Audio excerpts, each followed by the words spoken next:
జై నేతాజీ ఉందాం ప్లీజ్.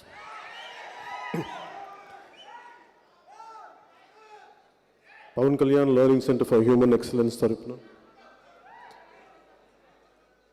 ముందుగా ఇలాంటి ఎంతో భక్తి భావంతో ఎంతో శ్రద్ధగా వచ్చిన మీ అందరికీ ముందుగా పేరు పేరున నా హృదయపూర్వక నమస్కారాలు, ధన్యవాదాలు.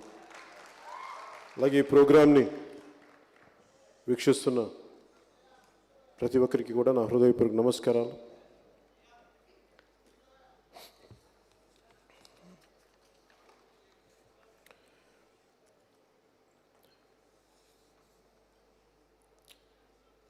వేరే ప్రోగ్రాం ఉండటం వల్ల వెళ్ళిపోయిన పద్మశ్రీ అవార్డు గ్రహీత, కూచిపూడి నృత్య కళాకారిణి,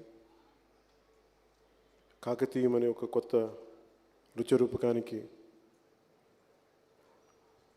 చేసిన శ్రీమతి పద్మజారెడ్డి గారికి మనస్ఫూర్తిగా ధన్యవాదాలు, కృతజ్ఞతలు. ఈ పుస్తక సమీక్ష కోసం వచ్చినందుకు.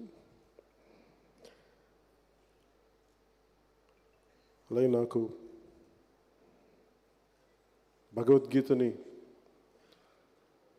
ఆయన జీవన విధానంగా చేసుకున్న ఎల్వి గంగాధర్ శాస్త్రి గారికి, ఆయన నాకు గంగాధర్గా తెలుసు, ఒక పాత్రికేయులుగా ఆయన అద్భుతమైన ట్రాన్స్ఫర్మేషన్, చాలా నిస్వార్థంగా సమాజానికి భగవద్గీతని ప్రతి ఒక్కరికి తీసుకెళ్ళాలి, ఆయన శ్రీకృష్ణుడే ఆయన చైతన్యం సంపూర్ణంగా ముందుకు నడిపిస్తూ సేవ చేస్తున్న శ్రీ ఎల్వి గంగాధర్ శాస్త్రి గారికి, భగవద్గీత ఫౌండేషన్ చైర్మన్ అయిన వారికి మనస్ఫూర్తిగా నా కృతజ్ఞతలు తెలియజేసుకున్నాను.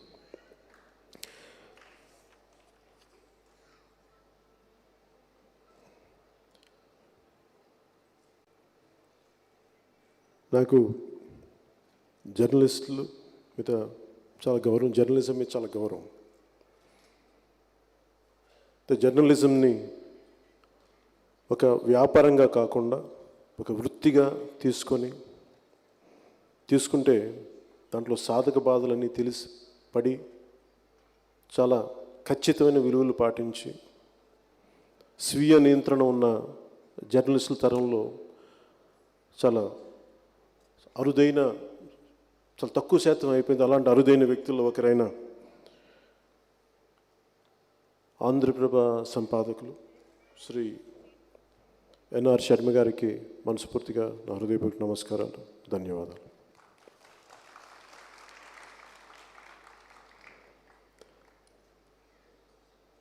చాలామందికి ఇక్కడికి నాకు ఎంవీఆర్ శాస్త్రి గారికి చాలా పరిచయం అనుకుంటున్నారేమో. ఇది నేను మూడోసారి కలవటం. నాకు నిజంగా చెప్పండి చాలా స్వల్ప పరిచయం ఎంవీఆర్ శాస్త్రి గారితో. 2007లో నేను కామన్వెల్త్ ప్రొటెక్షన్ ఫోర్స్ అని పెట్టి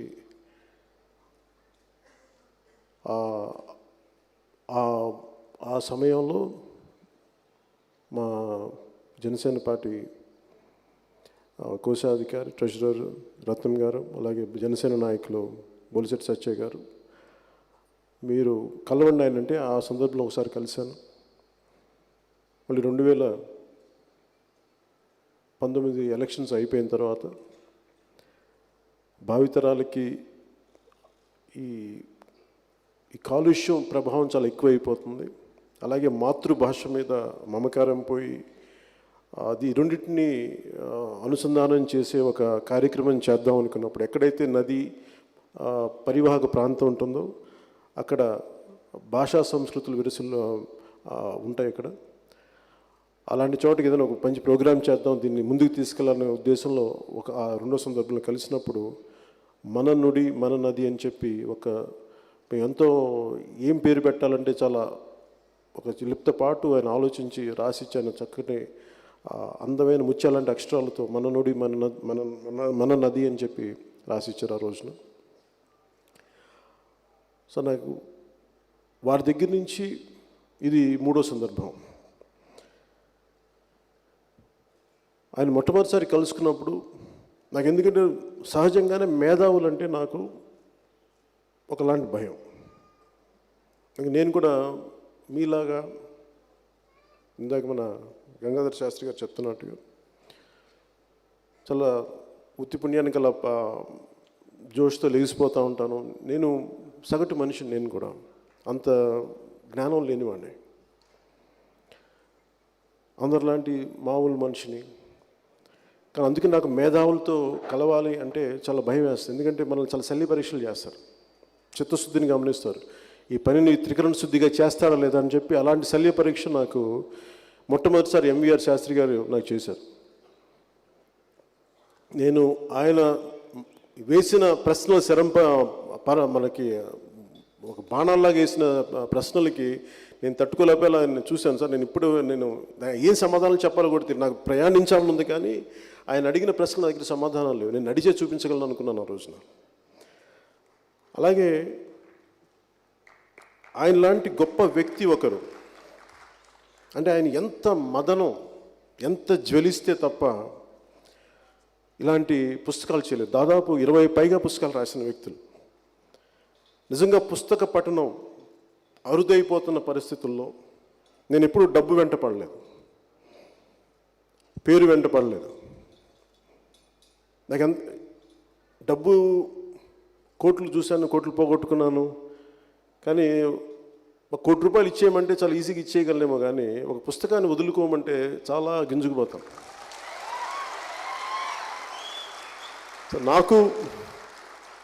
నాకు మిత్రులు సన్నిహితులైన త్రివిక్రమ్ గారికి మధ్య చిన్న ఇబ్బంది ఏముంటుందంటే, ఆయనకి ఎప్పుడైనా సరే నా పుస్తకం మీద ఒక ఇది బాగుందంటే నాకు గబుక్కుని ఆయన రాబోయే ముందు దాచేస్తాను. మళ్ళీ గబుక్కుని అడిగితే నేను ఇవ్వలేనని చెప్పి.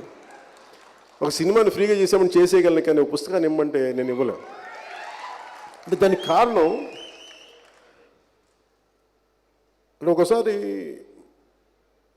జీవితాల్లో అంటే ఒక అడ్వెంచర్ చేసి చాలా చోట్ల కొన్ని మణులు మాణిక్యాలు, వేల కోట్ల బంగారు, అంటే మన కోట్ల విలువ చేసే బంగారం, ఇప్పుడు అనంత పద్మనాభ స్వామి టెంపుల్ లాగా అలాంటి చూస్తున్నప్పుడు ఒకళ్ళకి ఎలాంటి భావన ఉంటుందో మీకు అర్థం చేసుకోవచ్చు. అలాంటి భావన నాకు సంపద చూస్తే కలగదు, కానీ ఒక లైబ్రరీకి వెళ్ళి చూస్తే నాకు వచ్చే ఆనందం, నాకు వచ్చే దురాశ.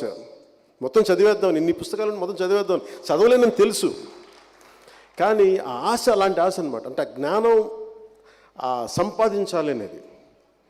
డబ్బు పోవచ్చు, పేరు పోవచ్చు, కానీ మనం సంపాదించుకున్న జ్ఞానం మనతోనే ఉంటుంది, అది ఎక్కడికి పోదు. నాకు అందుకనే మేధావులతోటి కానీ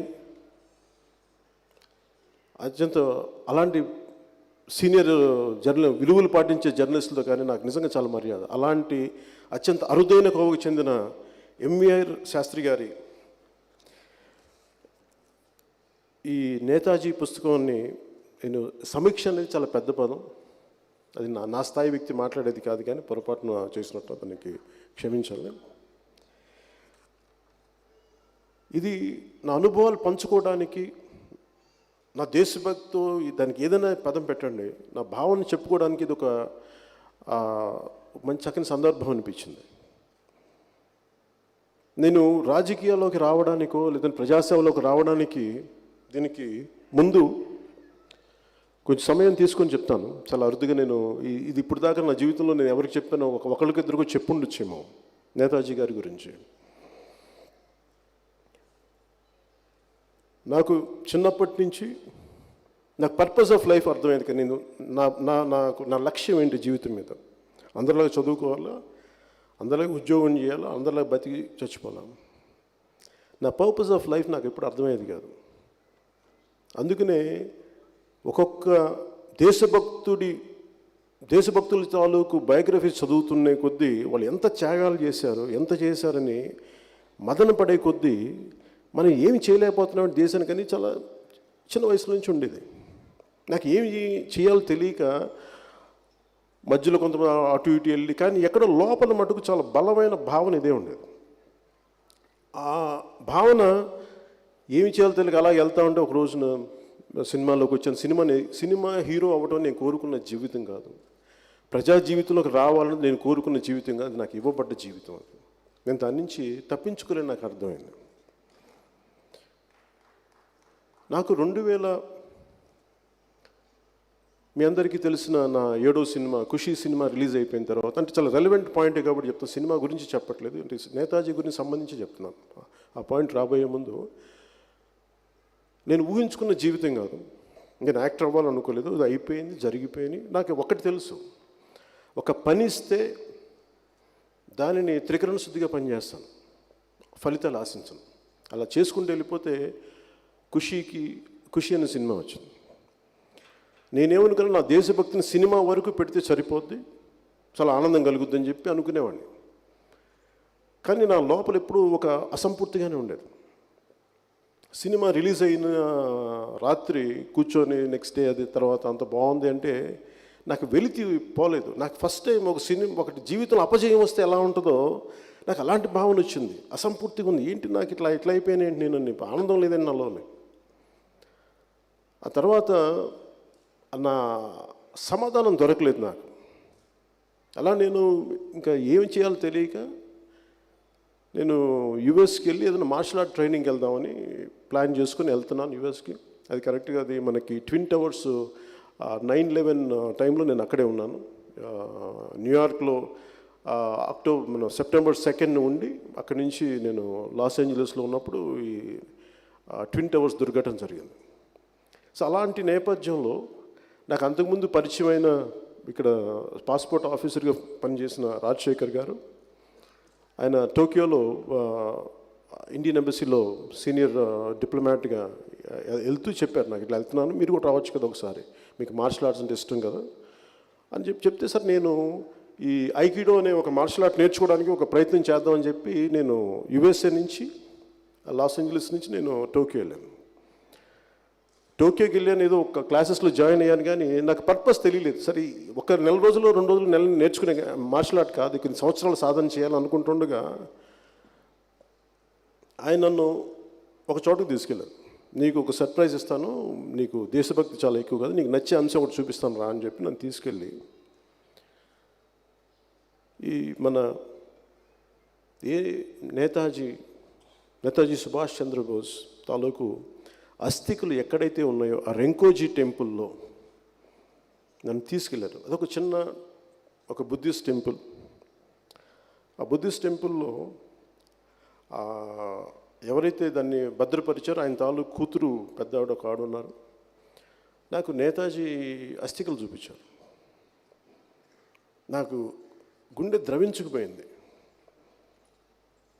నేతాజీ అస్థికలు ఇట్లా ఉన్నాయంటే ఒక చిన్నపాటి గుడిలో, అక్కడ మన దేశంలో అక్రమాలు చేసి అన్యాయాలు చేసి వీళ్ళకు కూడా పెద్ద పెద్ద స్మారక స్తూపాలు కడతారే, వీళ్ళను కూడా గుండెలకు ఎక్కించుకొని ఊరేగింపులు చేస్తారే చనిపోయిన సంవత్సరాల తర్వాత కూడా. ఇలాంటి మహానుభావుడికి, ఇంత చైతన్యం కలిగించిన వ్యక్తికి ఎందుకు ఇలాగా దిక్కు లేకుండా ఇలా అయిపోయింది ఏంటి, ఎవరు రారేంటి అని అనుకుంటుండగా నేను అంతకుమించి ఆలోచించలేకపోయాను నేను కూడా. సో అక్కడ విజిటర్స్ బుక్లో ఉంది, నా రాజశేఖర్ గారు ఏమైనా రాయండి అన్నారు. చూస్తే దాని ముందు ప్రధానమంత్రి వాజ్పేయి గారు కూడా అంతకుముందు వచ్చినట్టున్నారు, అంతకుముందు పర్యటనలో ఇక్కడ. నేను ఏం రాసుకున్నానంటే ఆ రోజున, ఒక రోజున ఈ అస్థికలు భారతదేశంలోకి తీసుకురావాలని రాసుకున్నాను.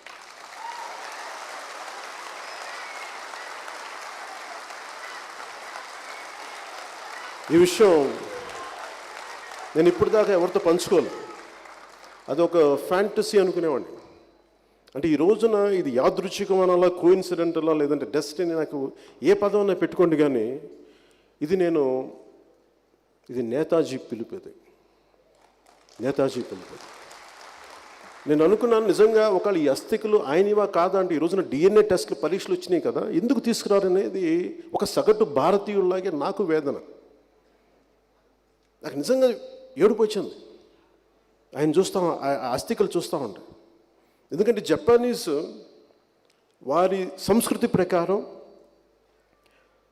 అస్థికల్ని ఎవరు పడితే అంటే వాళ్ళ పూర్వీకుల అస్థికలు కూడా దేవుడి మందిరాల్లో పెట్టుకుంటారు. సో ఎవరు అస్థికలు అక్కడ ఎందుకు పెడతారు, పెట్టరు. అది ఖచ్చితంగా అవి సుభాష్ చంద్రబోస్ గారి అస్థికలు ఏంటని నేను గాఢంగా నమ్మాను ఆ రోజున. ఈ రోజుకి ఇన్ని సంవత్సరాలు అయిపోయింది, ఆయన చనిపోయి 77 సంవత్సరాలు అయినా కానీ ఈ రోజుకి ఎవరు తీసుకురాలేరు. ఎవరైనా తీసుకొద్దాం అనుకున్న 3 కమిషన్స్ వేశారు. ఈ రోజుకి ఎవరు తీసుకురాలేరు, ఎవరు మాట్లాడరు. ఎవరు ఏదైనా తీసుకొద్దాం, పివి నరసింహారావు గారు లాంటి వాళ్ళు పెద్దలు ప్రయత్నించినా, వాజ్పేయి గారు ప్రయత్నించినా, ఎవరు ప్రయత్నించినా ఏంటో మరి అది కుదరదు. దానికి కావాల్సింది మనం కోరుకోవాలి, ప్రజలు కోరుకోవాలి, మనలాంటి వాళ్ళు కోరుకోవాలి, రావాలి, అస్థికలు రావాలి ఇక్కడికి. ఈ పుస్తకం ఆయన దైవ ప్రేరణ, ఎంవీఆర్ శాస్త్రి గారి రాసినది దైవ ప్రేరణ. ఇది సహజం ఉట్టిన రాయలేదు. ఒక్కొక్క ఆయన చనిపోయిన విధానం, అంటే శాస్త్రి గారి గురించి పుస్తకాలు, ఆయన రచనల గురించి చెప్పాలి అంటే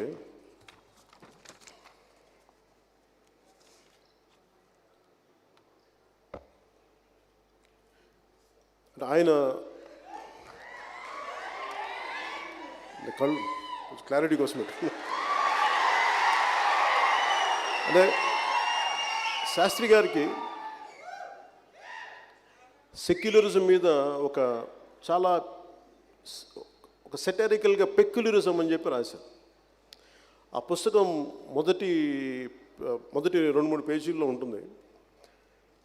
ఒక ఇంటికి బృందావనమనో శాంతినికేతననో ఫలకం వేసినంత మాత్రాన ఆ ఇల్లు బృందావనం కాదు, అచ్చమైన శాంతినికేతనం అయిపోదు. అలాగే రాజ్యాంగ పీఠికలో సెక్యులర్ పదం చేరినంత మాత్రాన మనది సెక్యులర్ రాజ్యాంగం ఆటోమేటిక్గా అయిపోదు.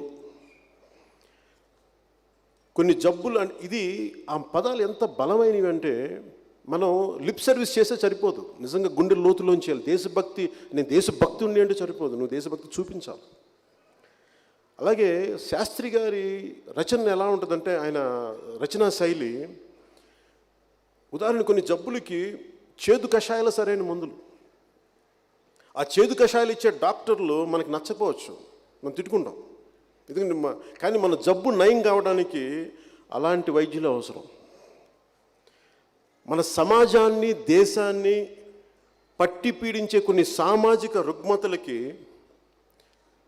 ఒక మేధావిగా, ఒక సీనియర్ జర్నలిస్ట్గా, ఒక చరిత్రకారుడిగా, ఒక సోషల్ డాక్టర్గా ఎంవీఆర్ శాస్త్రి గారు రాసే పుస్తకాలు మన సమాజానికి చాలా దివ్యమైన ఔషధాలు.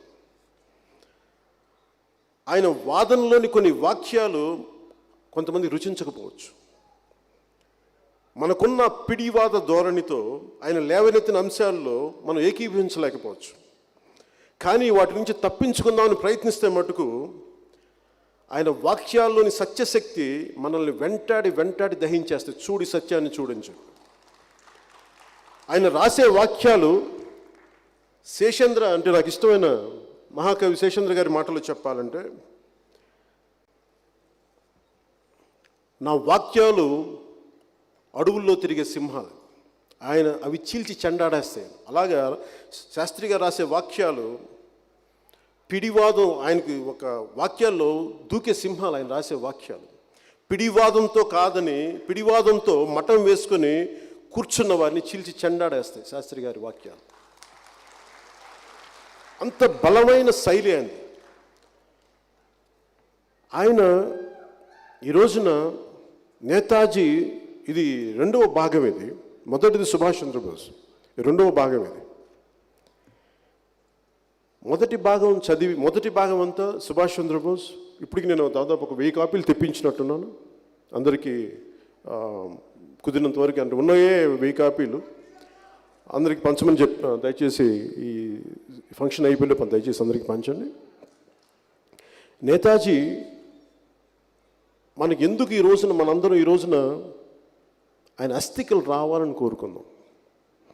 ఈ రోజుకి అలాంటి మహాత్ముడిని గౌరవించుకోకపోతే మన భారతీయులమే కాదు. ఆయన మీద ఉన్నంత ఎంత సాహస్యం, ఆయన ఎన్ని రిస్కులు తీసుకున్నారు. ఈ నేతాజీ పుస్తకంలో ఆయన పడ్డ కష్టాలు దేనికోసం అంటే, నా దేశం ఈ బానిసచర నుంచి విముక్తి కావాలని, అంతే ఆయన కోరుకుంది. మనులు, మాణిక్యాలు, పేరేం కోరుకోలే, పదవులు కోరుకోలేదు. దిక్కు లేకుండా చనిపోతే ఈ రోజుకి ఆయన అస్థికలు అక్కడ దిక్కు లేకుండా రెంకోజీ టెంపుల్లో పడిపోయి ఉంటే ఒక్కరికి కూడా మనసు కలగదు, రాజకీయ నాయకులు కలగదు, పెద్దలకు కలగదు. దీనికి ఈ సరికొత్త తరం మీరు పూనుకోవాలి. అంటే ఎందుకు పూనుకోవాలి అని చెప్పడానికి శాస్త్రి గారు రాసిన కొన్ని వాక్యాలని మీకు చదివి వినిపిస్తాను. నా జీవితంలో ఫస్ట్ టైం ఒక పుస్తకాన్ని ఇంత పబ్లిక్గా చదవడం, ఇప్పుడు చదవను.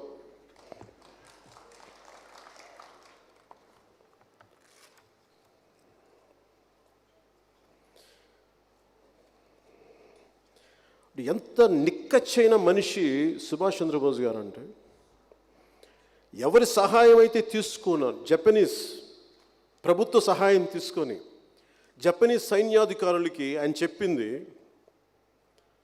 వాళ్ళు అనుకునేది ఏంటంటే జపనీసు మీరు మిమ్మల్ని తూతు మంత్రంగా అలా వాడుకుంటాం, మేమేదో మీరేం చేయక్కర్లేదు, మీరు జస్ట్ డెకరేటివ్ ఆర్మీగా ఉండండి, ఇండియన్ నేషనల్ ఆర్మీని, మేము మటుకు బ్రిటిష్ వాళ్ళతో పోరాటం చేసి మీకు స్వాతంత్రం ఇచ్చేస్తామంటే మా స్వాతంత్ర పోరాటం మేమే చేసుకున్నాం, మీరు పక్కన అండగా ఉండండి చాలు అని చెప్పి ఆయన తిరిగి ఈయన ఎలాంటి మాటలు చెప్పారంటే, మా దేశంలో ప్రవేశించాక జపాన్ సైన్యాధికారులు మా నియంత్రణలో పనిచేయాలి, స్త్రీలపై అఘాయిత్యాలు, లూటీలు వంటి నేరాలకి మీ సైనికులు ఎవరైనా పాల్పడితే అక్కడికక్కడ కాల్చేయమని మా ఇండియన్ ఆజాద్ హింద్ ఫౌజ్ వాళ్ళకి ఆదేశాలు ఇచ్చాను, మీరు అలాగే చేస్తే మంచిది. ఇంకా ఎవ్వరికి నోటి మాట లేదు, చెప్పింది వెంటనే సుభాష్ చంద్రబోస్ గారు చెప్తే. అలాగే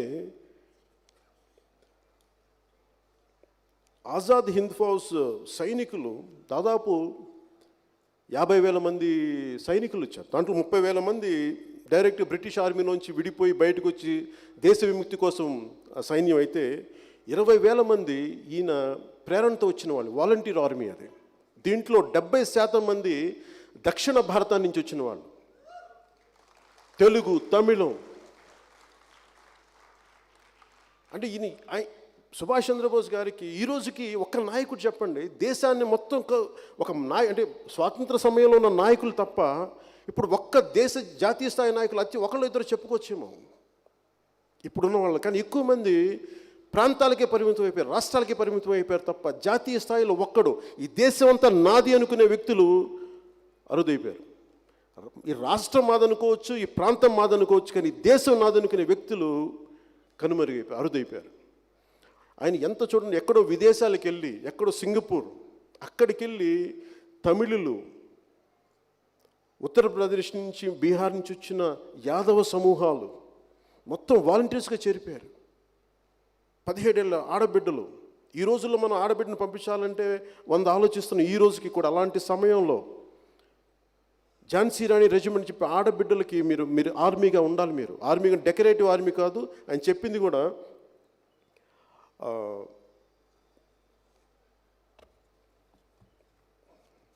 మెయిన్ ఆవిడ రెజిమెంట్ క్యాప్టెన్కి ఆవిడ కూడా చెప్పింది, నేనేదో మిమ్మల్ని డెకరేటివ్గా చూడలేదు, మీరు రియల్గా బర్మా సరిహద్దుల్లోకి వెళ్ళి పోరాటాలు చేయాలి, చాలా తీక్షణంగా, చాలా భయంకరంగా పోరాటం చేసి బ్రిటిష్ వాళ్ళు ఉంటారు, మీరు అందరూ తట్టుకొని నిలబడాలని చెప్పి ఆయన చెప్తే మేము అలాగే చేస్తామని చెప్పి ఆవిడ డాక్టర్ లక్ష్మీ స్వామినాథన్ అనుకోండి, ఆవిడ క్యాప్టెన్. దానికి ఆవిడ ఆధ్వర్యంలో అప్పటికప్పుడు ఆయన సింగపూర్ వస్తున్నారు, ఆయన కవాతు, ఆయనకి మహిళా రెజిమెంట్ కావాలని కోరుకుంటున్నారంటే ఆవిడని క్యాప్టెన్గా పెట్టి 500 మంది కార్యకర్తలతోటి వాలంటీర్ ఆర్మీని తయారు చేసి, వాళ్ళకి మగాళ్ళు ఇచ్చే రైఫిల్స్ వాళ్ళు మొయ్యలేకపోతే వాళ్ళ కోసం ప్రత్యేకంగా డచ్ రైఫిల్స్, ఒక తేలికపాటి డచ్ రైఫిల్స్ వాళ్ళ చేతికి ఇప్పించి కవాత్ చేయించి, ఒక బెబ్బులి లాంటి ఆడపడుచులని సైన్యంగా చేసిన వ్యక్తి ఆయన.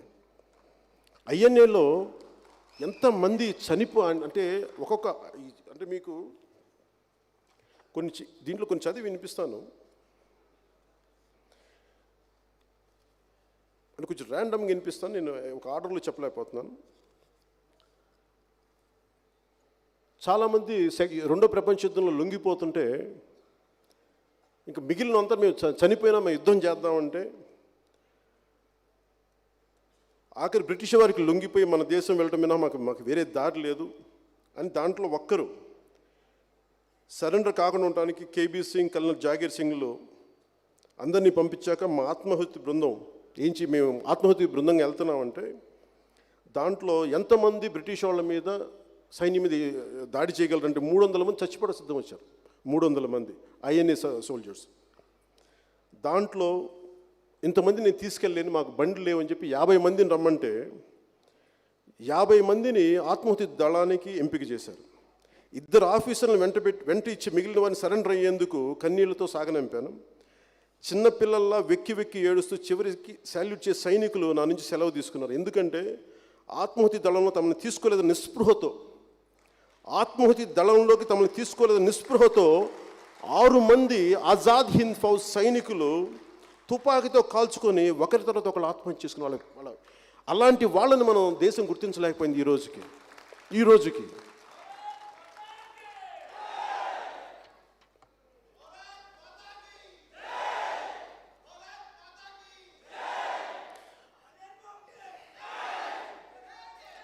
అలాగే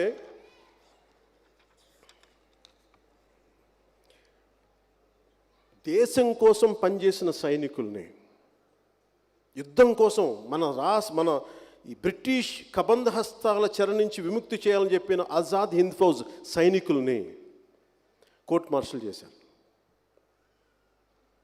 ఆయన ఎంత ఉన్నతమైన వ్యక్తి అంటే సుభాష్ చంద్రబోస్ గారు, ఆయన్ని అందరూ విభేదించారు.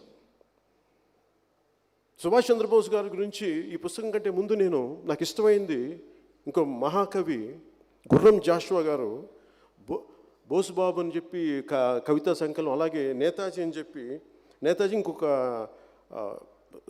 నేతాజీ సుభాష్ బోస్ అని చెప్పి ఆయన రాసిన కవితా సంకలనం ఆయన రాశారు ఆయన గురించి. దాంట్లో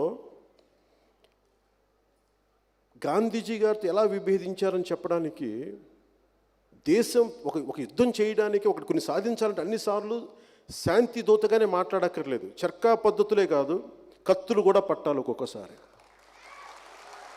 కేవలం శాంతి వచనాలకి ఎవరికి చెప్పచ్చు? జ్ఞానం ఉన్న వాళ్ళకి చెప్పచ్చు.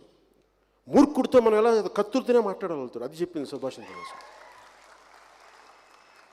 అలాగా ఎవరు ఆయనకి అండగా లేకపోయినా అప్పుడుకున్న పరిస్థితుల్లో ఏది ఎవరు తప్పని మనం మాట్లాడలేదు, కానీ ఇలాంటి పరిస్థితుల్లో కూడా ఆయన అండగా నిలబడి ఈయన ఐఎన్ఏ రెజిమెంట్లో, ఆజాద్ హింద్ ఫౌజ్ రెజిమెంట్లో 3 రెజిమెంట్లు మెయిన్గా ఉంటే దాంట్లో ఒకదానికి గాంధీ గారి రెజిమెంట్ అని పేరుంది, ఇంకో దానికి ఆజాద్ రెజిమెంట్ అని పేరుంది, ఇంకో దానికి నెహ్రూ రెజిమెంట్ అని పేరుంది. ఆయన పేరు మీద కూడా ఫస్ట్ రెజిమెంట్ పేరు సుభాష్ రెజిమెంట్ అని పెడితే నా పేరు వద్దు, వాళ్ళ పేర్లు ఉంచడానికి నా పేరు తీసేయండి అని చెప్పిన గొప్ప మహనీయుడు ఆయన, నిస్వార్థపరుడు. ఆయన చేసిన సేవల్ని ఈ దేశం గుర్తించలేకపోవటం నా కోరిక, మీ అందరి అభ్యర్థనే నాది. నేను దేశభక్తిని మీరు ఇంజెక్ట్ చేయలేను, దేశభక్తి లోపల నుంచి రావాలి. అది ఇస్తే బయట నుంచి చెప్తే వచ్చేది కాదు. ఎందుకు వస్తుందంటే ఈ రోజున మనం అనుభవిస్తున్న ఈ స్వేచ్ఛ, మన విందులు, వినోదాలు, విలాసాలు, పార్టీలు, క్లబ్బులు, ఇవన్నీ కూడా కొంత లక్షల మంది ఏడుపులు, కన్నీళ్ళు, బలిదానాల మీద వచ్చింది. మర్చిపోయాం మనం.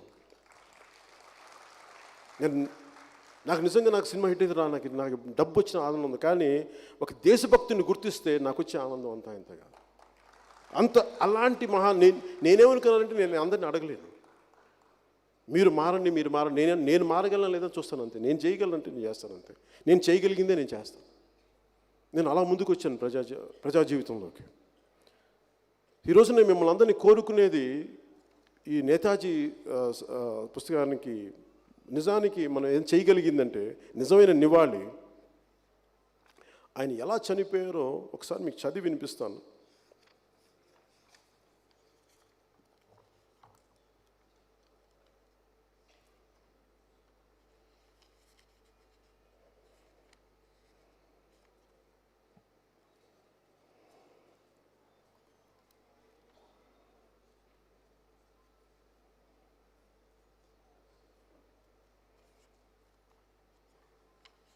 ఏ పేజ్ సార్ అది శాస్త్రి గారు? ఆయన చనిపోయింది ఏ పేజ్?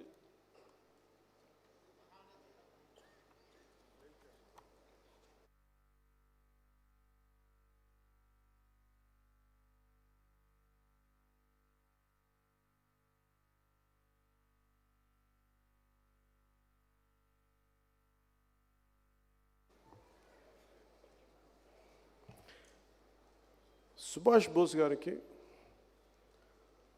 ఆయన పక్కన ఉన్నది చాలామంది మతాలకు అతీతంగా ఉండేవారు ఆయన దగ్గర. ఆయనతో పాటు ఫ్లైట్లో కూర్చున్న హబీబుర్ రెహమాన్ ఇలా చెప్పింది, మధ్యాహ్నం 2:35 విమానం టేకాఫ్ అయింది. ఎయిర్ఫీల్డ్ దాటాక ముందే పేలుడు లాంటి పెద్ద చప్పుడుతో విమానం కూలిపోయింది. ముందు వైపు మంటలు లేచాయి. ఆ సమయాన నాసిక భాగంలో co pilot, wireless operator, navigator, వారి వెనక పైలట్ ఉన్నారు. పైలట్కి కుడివైపున జపనీస్ ఆఫీసర్ షిదేయ్, పైలట్ వెనక నేతాజీ కూర్చొని ఉన్నారు. నేతాజీ పక్కనే పెట్రోల్ ట్యాంక్ ఉంది, ఆయన వెనక నేనున్నాను. కూలిన కుదుపుకి నా మీద బ్యాగేజ్ పడింది. ట్యాంకులోని పెట్రోలు నేతాజీ గారి మీద చిమ్మింది. ఆయన లేచి నా వైపు తిరిగాడు. ముందు మీరు వెళ్ళిపోండి, వెనక దారి లేదని చెప్తే అని నేను అరిచాను. పెట్రోలు అవి పడి ద్వారం బిగుసుకుపోయింది. నేతాజీ మంటల్లోంచి పరిగెత్తి బయటికి వచ్చాడు, ఆయన వెనకే నేను. నేతాజీ ఒంటి నిండా పెట్రోల్ చింది. ఆయన ధరించిన కాకి డ్రిల్ యూనిఫామ్ తగలబడిపోయింది. ఒళ్ళంతా మంటలు అంటుకున్నాయి. నేను పరిగెత్తి ఆయనని చేరి రక్షించే ప్రయత్నం చేశాను. ఆయనకున్న బుషర్ట్ బెల్ట్ అతి కష్టం మీద ఊడతీసి నేల మీద పడుకోబెట్టాను. ఆయన తల మీద 4 అంగుళాల లోతున పెద్ద గాయమైంది. రక్తం ధారగా కారుతుంది. మొహం అంతా కాలి కమిలిపోయింది. తల మీద జుట్టు కాలిపోయింది. చర్మం ఊడిపోయింది. కర్చీఫ్తో రక్త ప్రవాహం ఆపాలని ప్రయత్నించాను, నా వల్ల కాలేదు. దుస్తులు తొలగించాక ఆయన ఒంటి మీద కాలిన గాయాలు కనిపించినాయి. నాకు ఒళ్ళు కాలింది.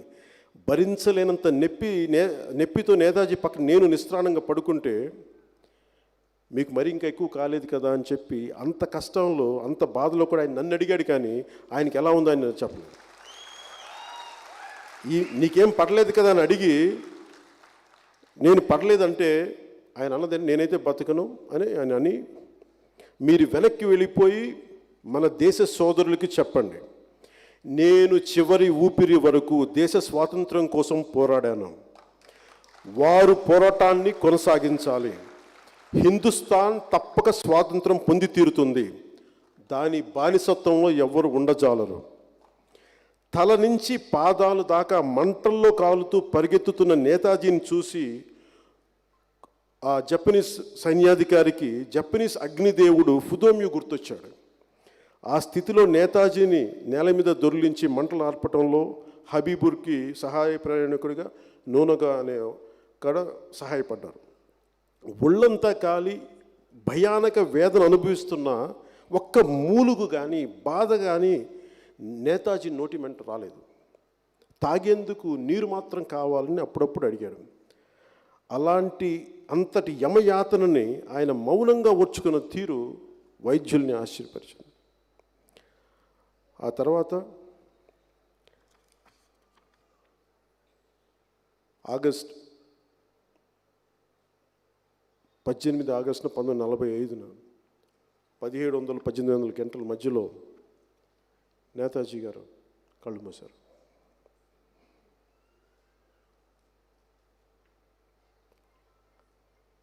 ఎవరికి చెప్పుకోవాలి?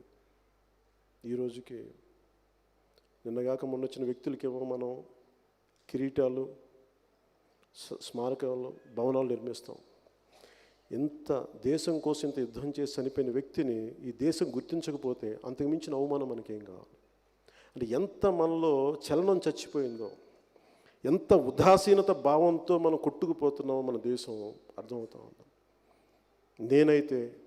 నేను మిమ్మల్ని రిక్వెస్ట్ చేయగలను తప్ప, నా కోరిక, శాస్త్రి గారు లాంటి పెద్దల కోరిక, ఈ దేశాన్ని ప్రేమించే ప్రతి ఒక్కరి కోరిక, నేతాజీ అస్థికలు తిరిగి భారతదేశంలోకి రావాలి. రెంకోజీ టెంపుల్లో ఉండిపోయిన ఆయన అస్థికలు రెడ్ ఫోర్ట్లో పెట్టాలి. భారతదేశపు మువ్వెన్నెల జెండా ఎగరాలి. అది చూసి ఆయన ఆత్మ శాంతించాలి. అది మన అందరిలో నేతాజీ స్ఫూర్తి ప్రవేశింపజేయాలి. ఏ కష్టాల కోసం అయితే ఈ దేశం అన్ని లక్షల మంది చనిపోయారో, వారికి కనీసం ఇక్కడ ఎవరిని కూడా విలాసాలు, విందులు, సంతోషాలు, ఎవరి సుఖాలు తగ్గించుకోమని చెప్పట్లా. కానీ కనీస బాధ్యత ఈ దేశం కోసం చచ్చిపోయిన త్యాగం చేసిన వాళ్ళని గుర్తుపెట్టుకోకపోతే ఈ దేశంలో ఉండటానికి మనకు అర్హత లేదు. కనీసం మిగతా ఏది ఆపక 24 గంటల్లో 23 గంటల 45 నిమిషాలు మీ సొంతానికి వాడుకోండి, కానీ 15 నిమిషాలు అట్లీస్ట్ దేశం గురించి ఆలోచించండి. ఈ పుస్తకం చదివి నాకు అదే అనిపించింది, ఇది చెప్పాలనిపించింది, పంచుకోవాలనిపించింది. అలాగే 100 రూపాయల నోట్లు ఉన్నాయి, 1000 రూపాయలు, 2000 రూపాయల నోట్లు వచ్చాయి. కనీసం 100 రూపాయల నోటు మీద నేతాజీ బొమ్మ పడాలి.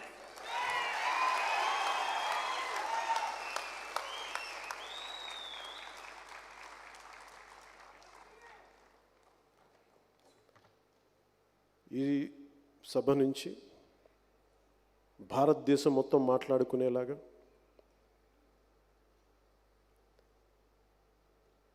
ఫ్రీడమ్ ఎట్ మిడ్ నైట్ కంటే ముందు విదేశాల్లో 2 సంవత్సరాల ముందు మన జెండా ఎగిరింది, మువ్వెన్నెల జెండా ఎగిరింది. ఈరోజు మనం పాడే జనగణమన కూడా దాని మొదటి వర్షన్ నేతాజీ ఇచ్చింది మనకి.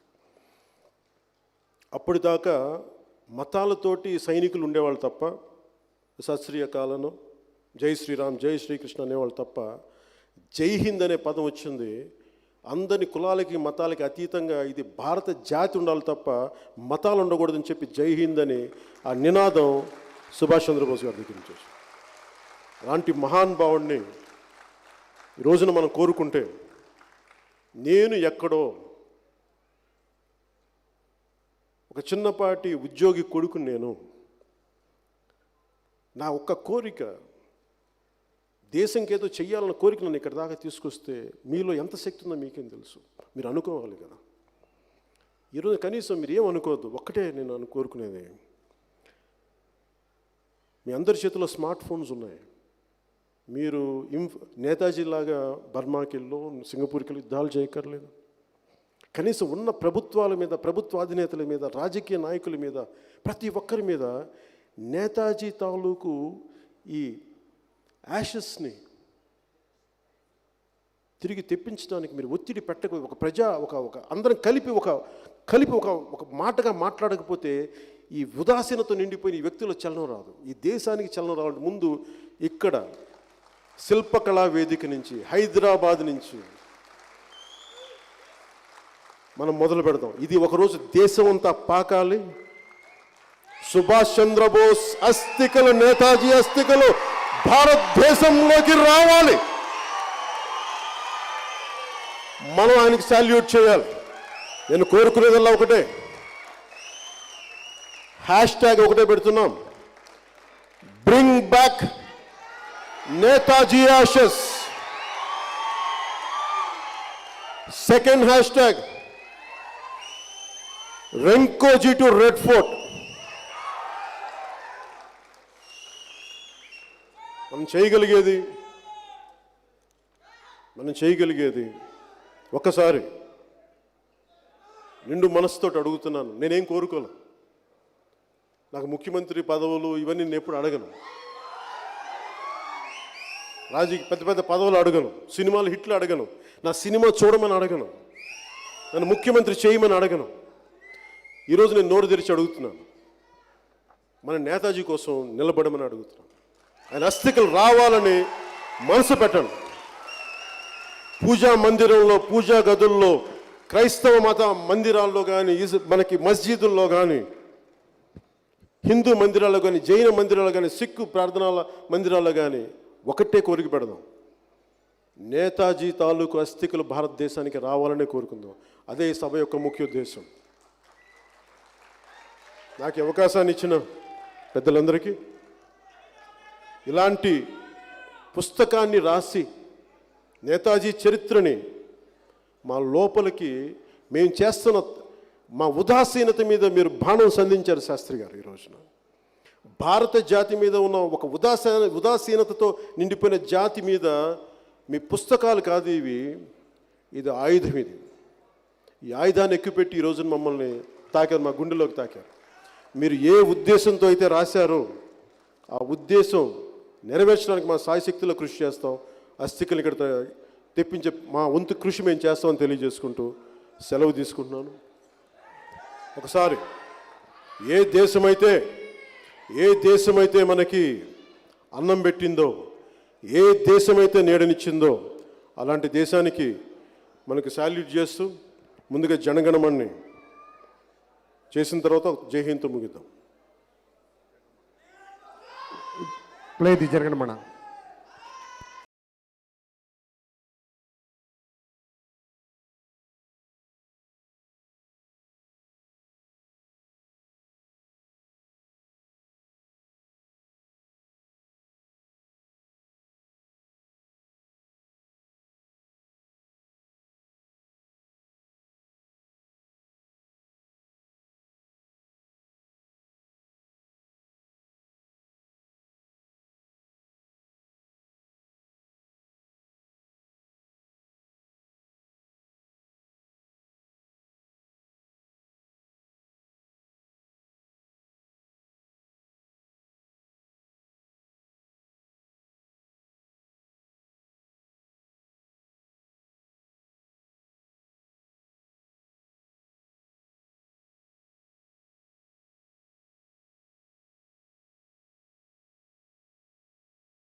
जय हिंद, జై హింద్, भारत माता की జై, भारत माता की జై, भारत माता की జై. ఒక్క నిమిషం అలాగే ఉండండి. ఒక్క గ్రూప్ ఫోటో ఉందండి, దయచేసి అలాగే ఉండండి. శాస్త్రి గారు మీరు కూడా అక్కడే ఉండండి. ఒక గ్రూప్ ఫోటో అందరితోటి ఒక్క 30 సెకండ్లు అండి.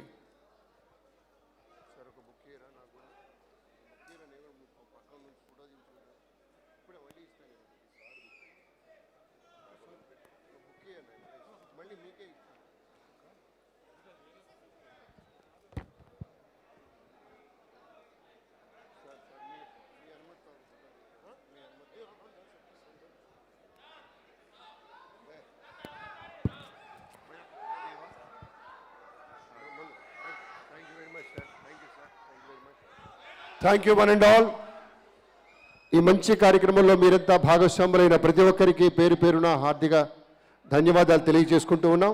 మళ్ళీ మరో చక్కటి కార్యక్రమంలో మనం కలుద్దాం. అంతవరకు జై హింద్.